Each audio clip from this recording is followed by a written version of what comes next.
Hello, everybody. It is January 1st, 2020, and as promised, I thought I would take a moment and let you guys know what's been going on.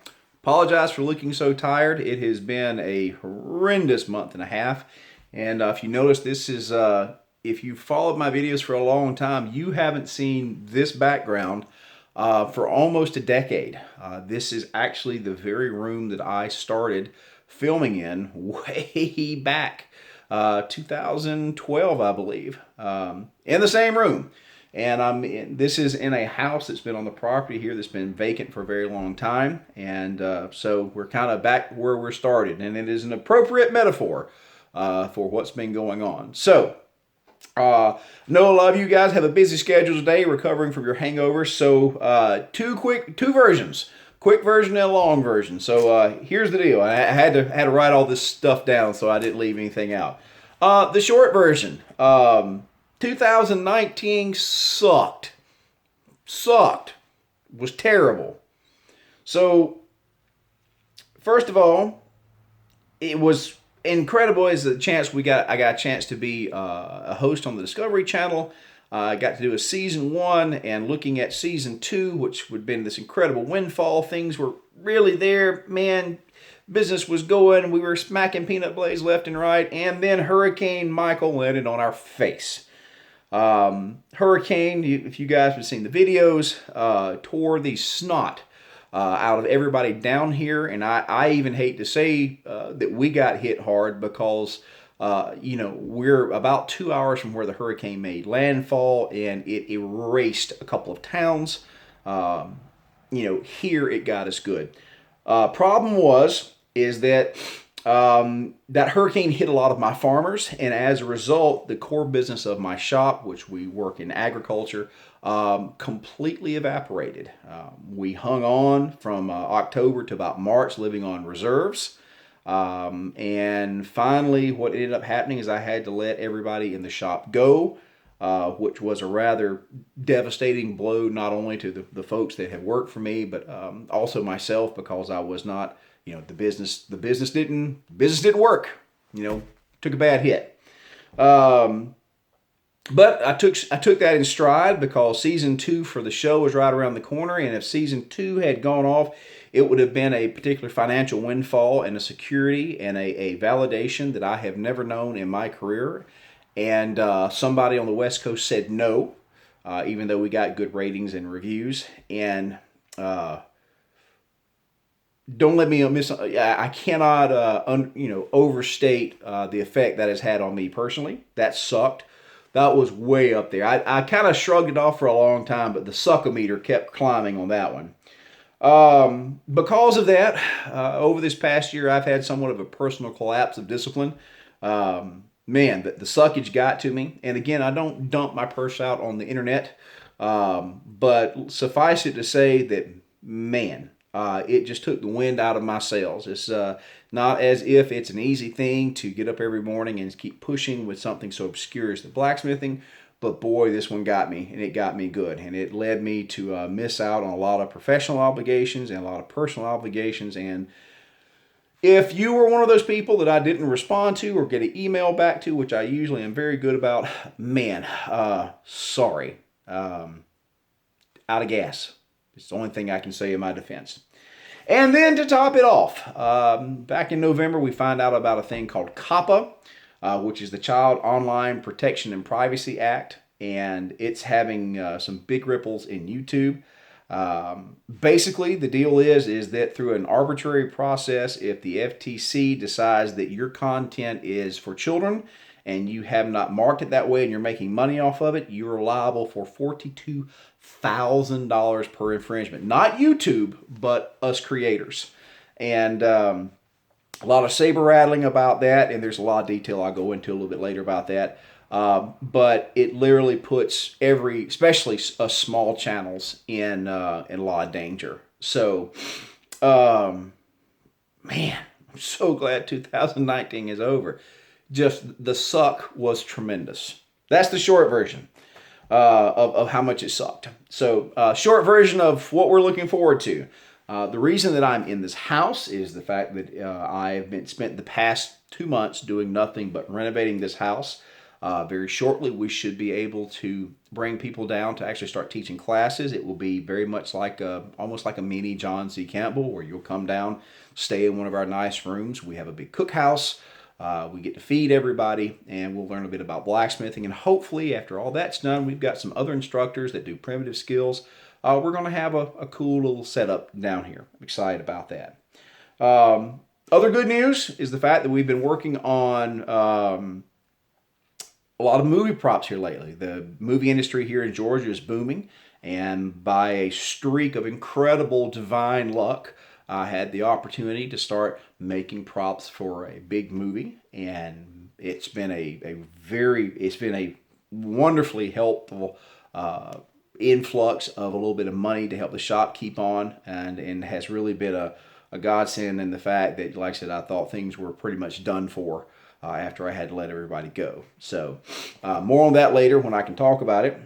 But yeah, so we got 2 good things and a whole stack of suck things. And the honest answer is I don't know where we go forward from here. All I know is I'm still headed forward. It's just I have not managed to wipe the mud out of my eyes to see exactly where that is.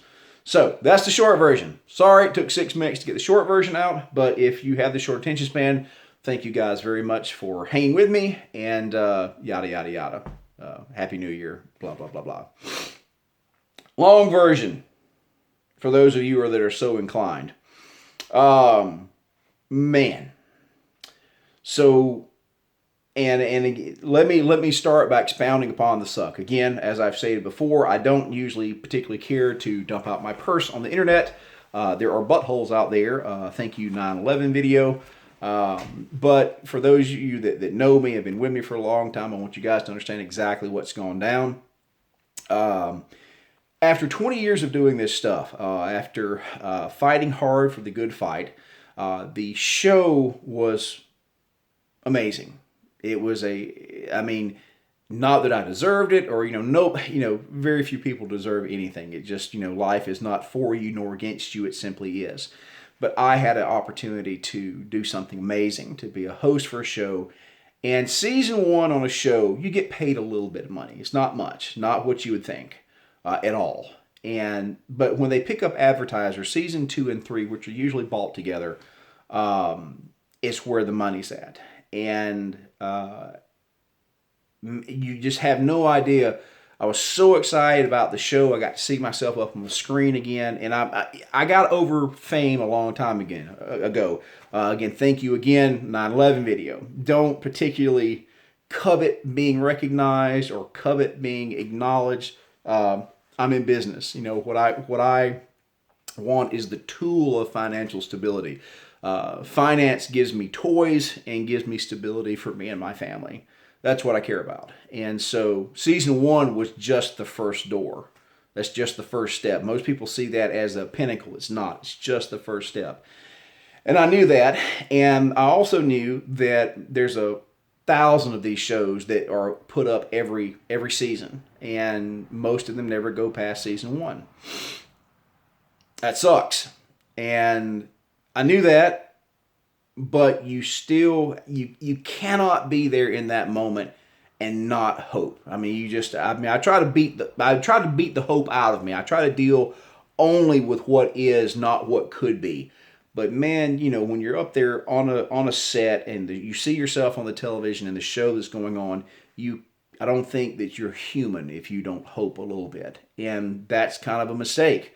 Because when things don't go through, it stings that much worse. So we had a hurricane land on us, and I knew that it was going to hurt the core business. I didn't realize it was going to wipe it out.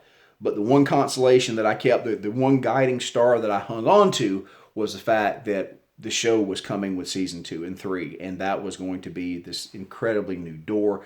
It was going to change everything, and it didn't happen. So now we have a hurricane on our face and no show to console myself with. I'm certain that you can understand just how much suck that is. And I just ran out of gas. There's no two ways about it. I ran out of gas after fighting so hard for so long. It's just out. I think I have every right as a vulnerable human being to say, that's it, I'm out, done, screw it, done with this crap, and that's pretty much where I've been, folks. There's no two ways about it. And again, over the past year, I have had a complete breakdown in my personal discipline and professional discipline. And again, if anybody out there is on the receiving end of that, I cannot tell you how sorry I am. No matter the particular issues that one has, you still have to meet those standards. And boy, I've just pooched all of them. So again, I have no choice but to throw myself at your mercy. My apologies. So, yeah, and then this COPPA thing. So real quick, so that you guys understand what's going on. Now, there's two versions of this. There's the letter of the law, and then there's the spirit of the law. Basically, the FTC is going after YouTube because YouTube has been collecting data on underage kids. So what they're really shooting after are channels that are directed at children that they're making a lot of money off of that they shouldn't be. That's where the spirit of this law is intended to go after. The letter of the law, and this is where the problem is, because the letter of the law, when it lays out what the criteria is for the FTC to determine what is child content, what's not, is written so broadly that in my case, even I have some 200 videos up, if in their guidelines that videos that include pets may be targeted to children, if I have an errant video of one of the shop cats that doesn't specifically include blacksmithing or anything like that, and the FTC construes that as child directed, it's $42,000 per infringement. Now, if you're a lawyer, you understand, one, that you can sue anybody for anything. It doesn't mean that you're going to win, but you can sue. So with the FTC in that situation, the problem is that I can very reasonably say that my channel clearly is not directed for children 13 and under. There may be some videos that are appropriate for 13 and under to watch, but they're not directed there. The issue is that I have 200 videos, and let me put this into an analogy. Let's say, if you're not a dude, ladies, imagine if you were a dude. If I said, hey, look, here's $5. I want you to go put your wiener in that knothole over there, and you get this $5. There's only a 1 in 5,000 chance that there's going to be a rabid raccoon in the tree that's going to gnaw your junk off. Okay? So even if there's a small chance that something so horrific can happen, who takes the $5 and goes over there, right? It's the same thing with this. So the quandary is, if there is $42,000 penalties and I have 200 videos up, and if somebody can come by and say, this one's bad and this one's bad, why would I even take that chance? Because YouTube basically pays my internet bill. I make about $110 a month on YouTube. That's all I make. It covers the internet bill. So there's $110 and 220 chances to pay $42,000. So that's the letter of the law. And this is where a lot of the issue has been going, because you've got lawyers out there saying that the FTC is saber rattling, and it's true. And I feel like that I understand what the spirit of the law is after, but the letter of the law is what concerns me. So, the question is, why take the risk? Why don't I just pull down every video? Which I have to agree would be the smartest thing to do. And I had to kind of grit my teeth because those things go into effect today. Now, the FTC has kind of backtracked on a little bit of things about those regulations, but, guys, it's serious. The letter of the law says that by an arbitrary process, if the FTC decides that any of your videos is made for children and you didn't mark it as so, you're FUBAR. And if you did mark it for children, if I go and mark a video for children, it's basically dead. I may not even put it up. You don't gain revenue for it. It's not searchable. I mean, it's pretty much dead in the water. You might as well not have made the video. So what do you do? And I am, I'm leaving the videos up. and I'm going to give it about a month and see exactly what the FTC does. And then we're going to move forward with some other videos if this happens. But it could absolutely be the end of the YouTube channel. There's no two ways about it. Now, a lot of my fellow YouTube blacksmiths, again, we're all kind of hesitantly sitting in there, again, understanding the spirit of the law. But I don't think that you are doing due diligence to your business model if you don't take this stuff seriously. So, yeah, serious crap. So, but that's where we are. But that's all the suck. So let me tell you a little bit about the good things that I'm looking forward to and what the new plan is. If COPPA actually follows the spirit of the law and we're able to move forward with all our videos, what's going to end up happening is that we have a lot more structured videos planned. We've got a little bit of time to do them, and hopefully I've got a couple of film students that are actually going to be working with me, so it takes a little bit of load off of me on being able to film some stuff. And so I'm looking forward to that, but we're having to keep our head down. The other big thing and the way forward, and that's the question, what the hell is the way forward? The answer is I don't know. There's a lot of our fellow blacksmiths on YouTube that are, that have a day job, that are retirees. And I'm not. I'm actually, I'm in the mix. I'm making a living doing the blacksmith work, and YouTube has always been a fun afterthought. It's been enjoyable to connect with so many people. It's opened a lot of doors for me, but again, it doesn't make me any money. It's a passion project. So what next as far as the business? Because $150 a month ain't going to feed me. I eat a lot. So that's where this house has come in. Thanks to a really good contract working on the movie, we had a little bit of extra money. And the kind of the silver lining to having to let everybody in the shop go is I'm no longer under that payroll burden. So the fact is when I can make a little bit of this money, I'm not hemorrhaging money every week making payroll. And so I have converted that into repairs on this very large house. I've always wanted to teach classes down here. Last year in April, we got to go teach a class at Hall Park. It was really good, but it still suffered from all the issues we've always had. We don't have a place to really house anybody effectively, can't feed anybody effectively, and we don't have a proper classroom. And we're still going to be kind of iffy on what's going to go down here, but we're going to have some really nice lodging. There's no two ways about it. And we're going to have a nice cookhouse. And so even if the class sucks, you're going to have a great, you're going to have a good time. And that's really what we're wanting to do here. I'm excited about this. We've got till April, till it gets too hot to teach classes. Then hopefully we're actually going to rent some of these rooms out, kind of a B&B type deal. And that gives me a way to generate a little bit of revenue for this house. And the problem with a house is when you put money into it, how do you get it back out? If you live in it, you're paying money into the black hole and just nothing comes out. By utilizing this home in this fashion, we have a reason to spend money on it because there's an expectation of getting some money back out of it, which again is a good deal. So I don't know.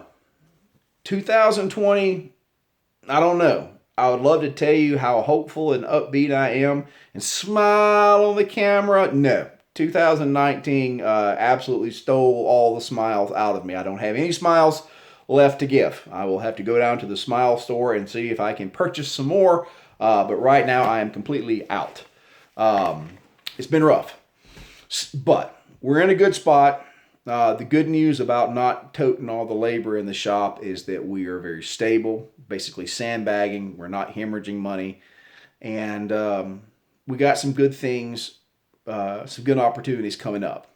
But I have to tell you guys, man, I am sick of opportunities. I am so sick of opportunities. The entire run of my career has been, again, finding those opportunities, putting the hooks in the water, so to speak. I am so sick of things not panning out. I'm sure you guys can understand. Man, sucks. Came so close. And what made things so bad this year is we came so close. So close. Had season 2 and 3 gone off on the show, I would have purchased a big cotton mill down the way. We'd have had more land than we knew what to do with. It'd have been the deal, and we missed it, and through no fault of our own. And those are the hard ones, when you do. And this is the thing, and this is the ugly truth. You can do everything right and still lose. That's what happened this time around. We did everything right, and we still lost. We're not dead. We've still got the opportunity to get back out there, but I'm sure you can understand that I am sick of opportunities. I'm ready for something big to work out. I'm sick of consolation prizes. And I'm having a fit. It's one of those fits the kid, like at the supermarket, is in the middle of that grocery aisle because he can't have the cereal that he wants. I'm having a cereal fit. That's how we describe this. I'm having a personal cereal fit because I'm not getting my way. So that's where we are. So guys, I'm 21 minutes into this video, and I think I've bent your ear enough. Not sure what the schedule is going to be. Like I said, we're going to wait to see how this copper thing works out. But I should have a couple of videos up. As soon as I get a few more things finished here in the house, I'll give you guys a walkthrough, and we'll talk a little bit more about the classes. But outside of that, again, from the bottom of my heart, all you guys that literally started in this room with me some 14 years ago, God, I'm getting old. Thank you guys for hanging there with me. Appreciate you. Thank you so much for walking this walk with me. You guys have been a tremendous amount of therapy for me over the years. This is the way that I'm able to cast a message out into a bottle. And even though I don't know who you are that reads it, the fact that I know that somebody is makes me a little happy. So thank you guys very much. I hope you all have a prosperous and happy new year. And I will see you guys down the line. You guys take care. Boop.